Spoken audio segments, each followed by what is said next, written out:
जय मसीह की। मेरा नाम एन मैथ्यू है और आज मैं आप लोगों के सामने इस सुंदर सोमवार को एक छोटा चिंता विषय लेकर आई हूँ। आज का जो मेरा विषय है वो है प्रार्थना। अभी इस लॉकडाउन के समय में जब हम कलीसिया होकर प्रार्थना नहीं कर सकते, कहीं कॉटेज मीटिंग नहीं कर सकते, इन सब के बीच में परमेश्वर हमसे चाहता है कि हम प्रार्थना में और मजबूत हो जाएं, क्योंकि परमेश्वर ने कहा है कि हम में परमेश्वर वास करता है। God is inside you, you are the temple of living God. हम एक एक जन परमेश्वर का मंदिर है। हमें परमेश्वर बहुत सारा टाइम दे रहा है अभी, ताकि हम परमेश्वर में और बढ़े और उसके वचनों को पढ़े और गहराई में पढ़कर उसके एक एक वर्सेस को ध्यान करते हुए, उसके चेहरे को निहारते हुए, उसका काम करते हुए चले। हमारे आसपास बहुत सारे लोग हैं जो कठिनाई में हैं, दुखित अवस्था में हैं, टेंशन्स में हैं, प्रेशर में हैं। उन सब के मध्य में हमें परमेश्वर ने खड़ा किया है ताकि हम उनका विषय लेकर प्रार्थना करें, क्योंकि प्रार्थना ऐसा चीज़ है जो हमें साउंड माइंड और बॉडी और स्पिरिट देता है। तो हम इन बातों में और संयमी हो जाए, क्योंकि एक वचन है जो मैं आप लोगों से शेयर करना चाहती, वो है 1 पतरस 4:7। सब बातों का अंत तुरंत होने वाला है, इसलिए संयमी होकर प्रार्थना के लिए सचेत रहो। प्रभु हमसे यही चाहता है कि हम प्रार्थना में निरंतर अपना जीवन बिताएं। अच्छा, हम एक घर से जब रवाना होते हैं तो हम क्या करते हैं? चाबी खोल के घर खोलते हैं। वैसे ही हमें प्रार्थना, हम जब दिन शुरू करते हैं तो हमें प्रार्थना से दिन शुरू करना चाहिए, और जब अंत करते हैं, जब हम हमारा दिन अंत करते हैं, एंड करते हैं, तब हमें उसे ताला लगाना चाहिए, क्योंकि एक कहावत है, prayer is the key of the morning and the bolt of the evening. प्रार्थना जो है वो हम कम्युनिकेशन बोलते हैं, खुदा से हम कम्युनिकेट करते हैं। जैसे हम फ़ोन से कम्युनिकेट करते, किसी से बात करना है तो हम फ़ोन लेकर कम्युनिकेट करते हैं, इधर उधर हमारी बातें, मैसेजेस पास होती है।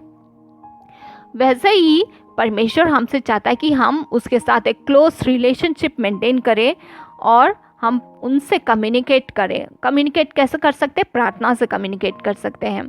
प्रार्थना छोटा हो सकता है, लंबा हो सकता है, खुशी से प्रार्थना कर सकते हैं, दुख से भरी हुई प्रार्थना हो सकती है। बहुत सारी अवस्थाएं, जैसे जैसा अवस्था होता है वैसे वैसा हम प्रार्थना करते हैं। जैसे रोमियो की पत्री 12:12 में भी लिखा है, आशा में आनंदित रहो, क्लेश में स्थिर रहो, प्रार्थना में नित्य लगे रहो। तो हम इन दिनों में प्रार्थना में नित्य हमें लगना चाहिए। परमेश्वर यही नहीं चाहता है कि प्रार्थना लंबा होना चाहिए, इतने बार होना चाहिए, इतने दिन होना चाहिए, इतना लंबा, इतना सुंदर होना चाहिए, उसका वर्ड्स जो है बहुत सुंदर होना चाहिए, वोकैबुलरी, ग्रामर करेक्ट होना चाहिए। ऐसा कुछ परमेश्वर नहीं चाहता।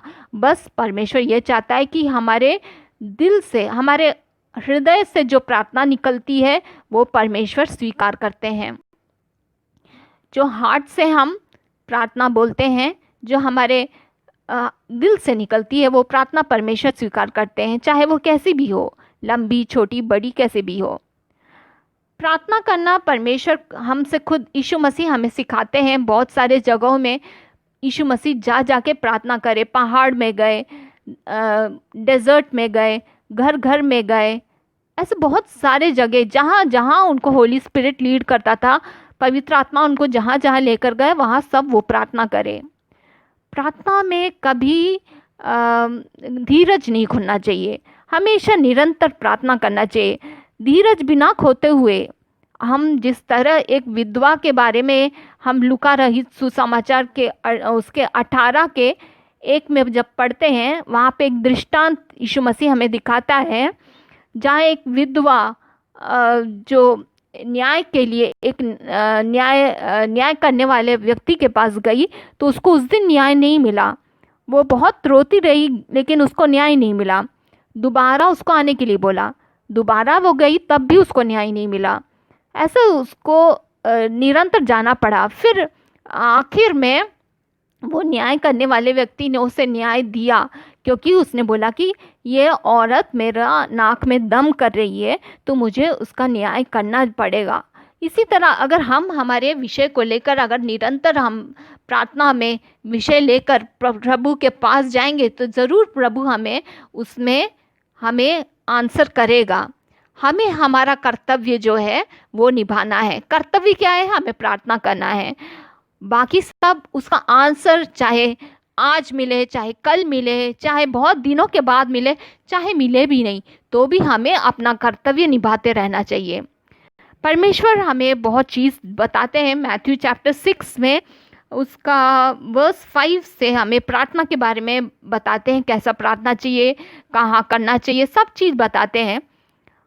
उसके अलावा हम छोटे बच्चों को संडे स्कूल्स में ये पढ़ाते हैं, 5 फिंगर रूल होता है कि थंब फिंगर क्या दिखाता है, मिडिल फिंगर क्या बताता है। थंब फिंगर हमें जो हमारे अपने प्रियजन है उनके लिए प्रार्थना करना चाहिए। इंडेक्स फिंगर है जो हमें जो लीड करते हैं, जो पॉइंट आउट करते हैं, जो टीचर्स है जो गाइड करते हैं, उनके लिए प्रार्थना करना चाहिए। मिडिल फिंगर है जो हमें बताता है कि गवर्न जो करते हैं, जो लीडर्स या जो मिनिस्ट्री करते हैं, चर्च के अधिकारी हैं, पास्टर्स हैं, उनके लिए प्रार्थना करना चाहिए। हमारे गवर्नर्स के लिए प्रार्थना करनी चाहिए। ये सब मिडिल फिंगर दिखाता है। रिंग फिंगर हमें ये दिखाता है कि हमें जो, क्योंकि बहुत कमज़ोर है वो फिंगर, तो हमें ये दिखाती है कि कमज़ोर लोगों के लिए हमें प्रार्थना करना चाहिए।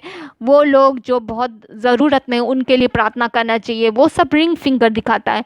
लास्ट में छोटा फिंगर ये बताता हमारा प्रार्थना, हाँ हमारे लिए, हम लास्ट में हमारे लिए प्रार्थना करना चाहिए।